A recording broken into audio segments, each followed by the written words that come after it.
Ya teman-teman, kembali lagi sama saya dan di sini saya merakit PC lagi dan juga bisa sudah ada di sini. Ini adalah PC gaming paling murah di harga 8 juta.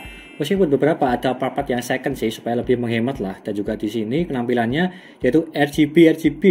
Meskipun juga di bagian RAM-nya tersebut yaitu tidak RGB maupun power supply-nya, tapi ya sudah terlihat RGB lah di bagian depan casing-nya maupun di bagian fan semuanya, fan case maupun CPU cooler yang ada di sini.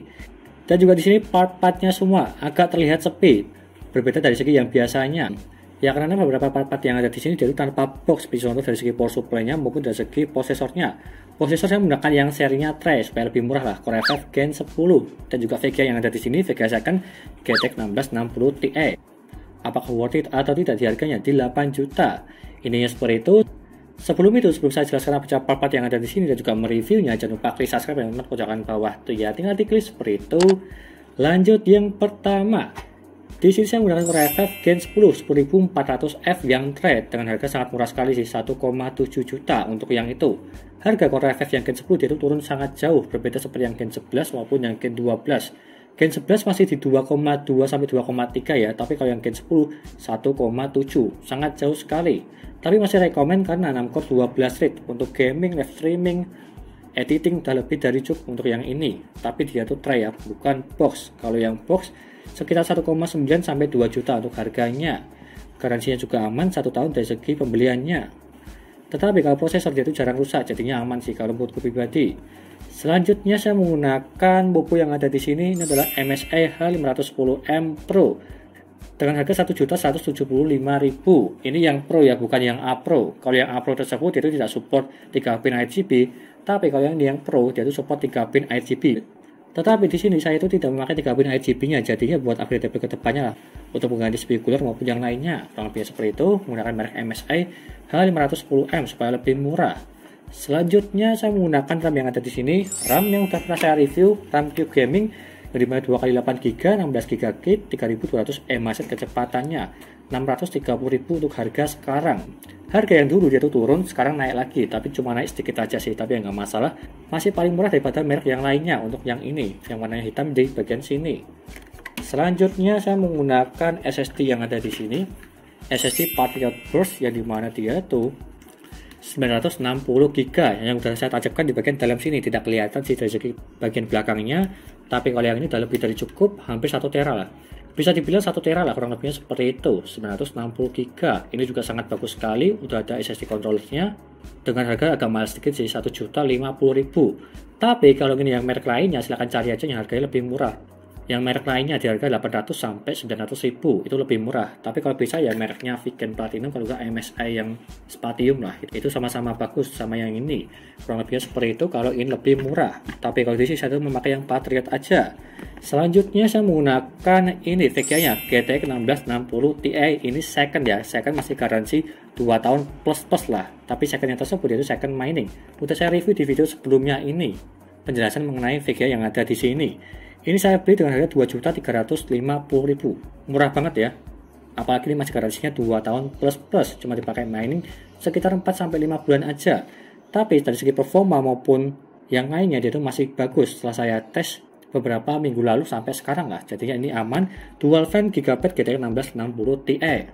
Karena banyak banget yang jual di harga murah di 2 jutaan lah untuk yang GTX 1660 Super maupun Ti dan juga RTX 2060. Tetapi tergantung selera kalian, pilih yang bekas mining maupun bekas gaming maupun yang baru. Tetapi kalau bisa diusahakan yang baru supaya lebih aman.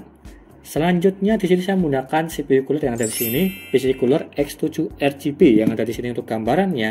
Dia berwarna silver aluminiumnya dan juga di sini fan-nya RGB. Ini juga rekomend sih kalau menurutku dengan harga murah 250.000. Meskipun estetikanya dia itu biasa aja, tapi dari segi kualitasnya dia itu bagus. Hampir sama seperti di harga 300.000-an untuk CPU coolernya dari segi performa. Meskipun tampilannya seperti biasa aja, yang seperti ini, tapi nggak masalah sih. Yang penting murah dan juga performa yang itu bagus di PC-nya yang ada di sini. Dan selanjutnya saya menggunakan power supply yang ada di sini. Sangat jelas sekali, dia itu bermerekkan FG 500B 80 Plus Bronze. Saya tuh membelinya second ya, bukan baru. Kalau barunya kayaknya sudah nggak ada sih, cuma di seri yang lainnya. Tapi kalau yang ini saya tuh menghemat beli second dengan harga 400.000. Sangat murah sekali dan juga udah bagus sekali untuk mengangkat Core i5 Gen 10 dan juga GTX 1660 Ti yang ada di sini. Selanjutnya saya menggunakan casing yang ada di sini. Ini adalah casing Venom RX Sintra. Udah saya review di video sebelumnya. Yang dimana dengan harga murah 375.000, udah free satu fan RGB di bagian belakang dan juga ada LED strip di bagian depan. Bisa diganti warnanya melalui tombol di bagian pojok sini ya, sebelah tombol power. Tinggal ganti sesuka kalian. Karena ini casingnya itu murah dan juga udah lebih dari cukup dari segi kualitasnya yang ada di sini. Selanjutnya saya menggunakan fan tube gaming RGB di bagian depan 3, di bagian atas yaitu 2, jadinya total cuma 5 aja. Karena di bagian belakang sini jadi udah free dari casingnya. 5 tersebut harga satuannya yaitu 30.000, kali 5 ya 150.000 sih untuk 5 fan di bagian depan 3, di bagian atas 2. Udah lebih dari cukup, meskipun dia itu tanpa box ya, nggak ada boxnya di sini, nggak masalah kalau menurutku. Yang penting udah lebih dari cukup untuk penampilan RGB yang ada di sini casingnya. Dan semua itu part yang ada di sini, rekomend atau tidak di harga 8 juta. Dan juga ini itu untuk gaming maupun editing maupun live streaming udah lebih dari cukup lah untuk yang ada di sini. Dan juga tampilan RGB supaya lebih ke gamingan. Seperti itu aja dari saya, kita lanjutkan saja untuk mereview PC yang ada di sini. Apakah worth it atau tidak di harga 8 juta dibanding rakitan PC yang lainnya di harga 8 juta yang sama. Dan lanjut ke reviewnya. Yo.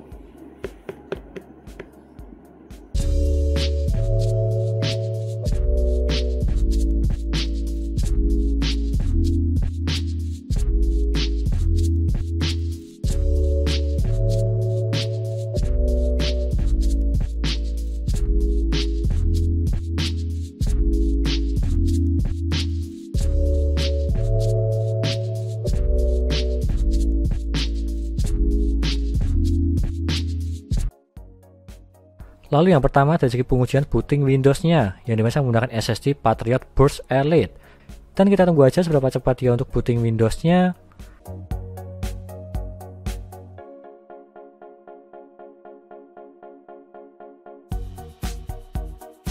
Dan dia mendapatkan 14 detik, terbilang cepat kalau yang ini. Karena standarnya SSD SATA 3 di 25 detik, kalau yang ini di 14 detik terbilang cepat. Tapi terkadang di berbeda PC berbeda kecepatan. Meskipun sama-sama menggunakan SSD yang sama, SSD Patriot. Lanjut ke HD Sentinel untuk mengecek performa maupun kesehatannya. Untuk yang ini dia itu performanya 100% dan juga kesehatannya 99%. Terbilang masih aman.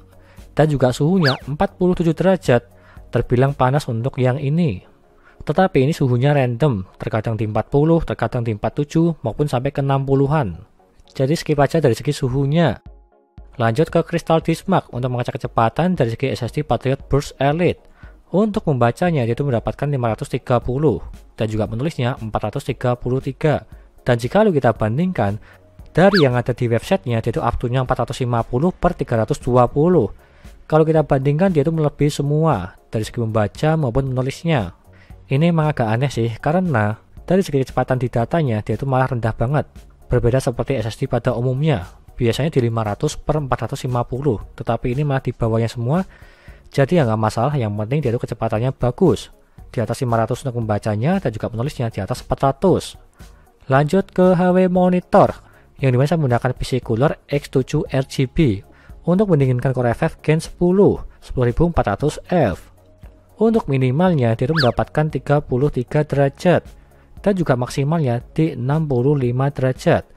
Untuk minimalnya saya cuma diem aja di desktop, tidak ngapa-ngapain, dia itu mentok paling bawah di 33 derajat, terbilang dingin untuk yang ini.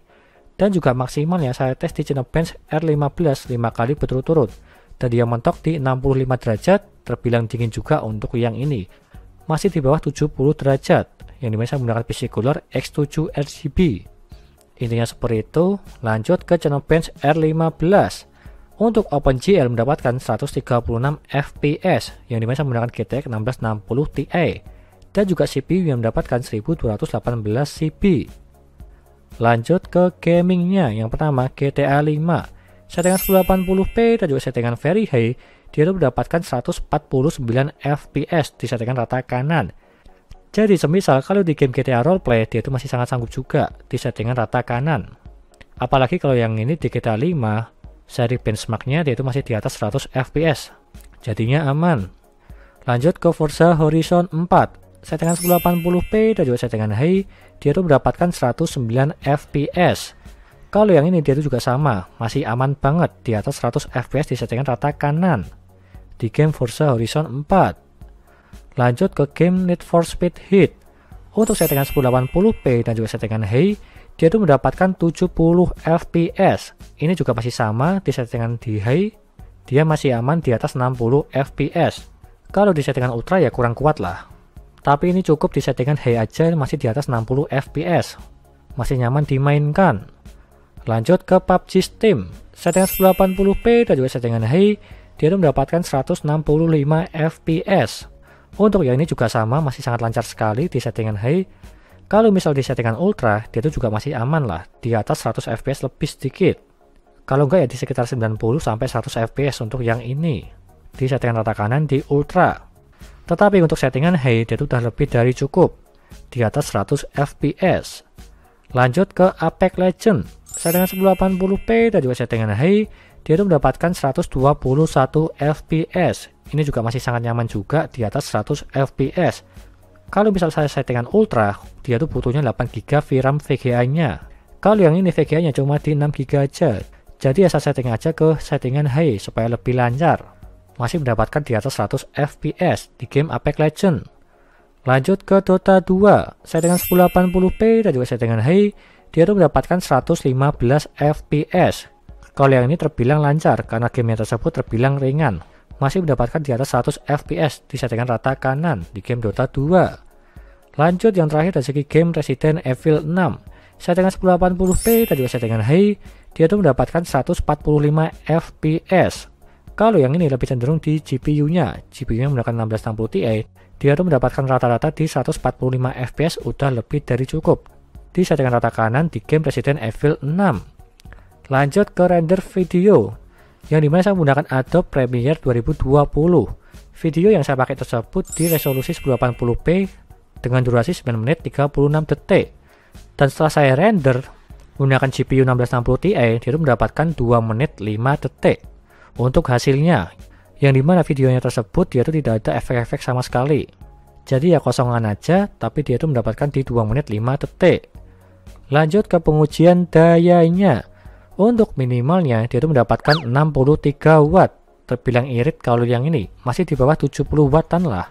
Masih terbilang aman. Dalam posisi tidak ngapa-ngapain di desktop diem aja. Dan juga maksimal yang mendapatkan 246 watt. Terbilang cukup tinggi lah, di atas 200 watt. Tapi ya wajar sih, karena menggunakan Core i5 Gen 10 dan juga GTX 1660 Ti. Masih aman karena belum menyentuh di 300 watt untuk yang ini. Untuk yang ini saya tes di game Resident Evil 6 settingan 1080p dan juga settingan high. Dia itu mentok di 246 watt. Kalau misalnya rata-ratanya di 220-an lah, kurang lebihnya seperti itu. Lanjut ke kesimpulannya. Dengan harga 8 juta lebih sedikit, anggap aja 8 juta lah. Rekomen atau tidak? Kalau menurutku pribadi terbilang ini rekomen. Apalagi menggunakan Core i5 Gen 10 dan juga GTX 1660 Ti. Meskipun second. Tetapi kalau second silahkan cari aja yang garansinya masih ada dan juga masih segel di baut-bautnya. Dan juga tambahan BIOSnya harus ori dari GPU-nya supaya lebih aman lah. Dan juga di sini saya tuh menggunakan RAM 16GB. Gak usah upgrade ke depannya lagi karena 16GB udah lebih dari cukup. Dan juga part yang lainnya dari segi power supply-nya dia tuh second ya. Silahkan cari-cari aja second yang bagus dan juga murah. Tergantung selera kalian. Kalau misalnya ingin mencari yang baru, saya sarankan aja ke FSP HV Pro 550 watt yang 80 plus bronze. Itu udah lebih dari cukup menggunakan part-partnya yang ada di sini. Kalau ingin yang baru ya, kurang lebihnya seperti itu. Dan semua listnya ada di sini. Dan juga semua linknya ada di deskripsi. Tinggal beli aja jika kalian berminat untuk part-partnya yang ada di sini semua. Sekian dari saya, terima kasih sudah menonton. Dan juga jangan lupa like dan subscribe. Dan nantikan video lainnya mengenai rakit PC Intel maupun AMD gaming maupun editing. Dan juga jangan lupa share teman-teman kalian yang ingin rakit PC. Dan terima kasih sudah menonton.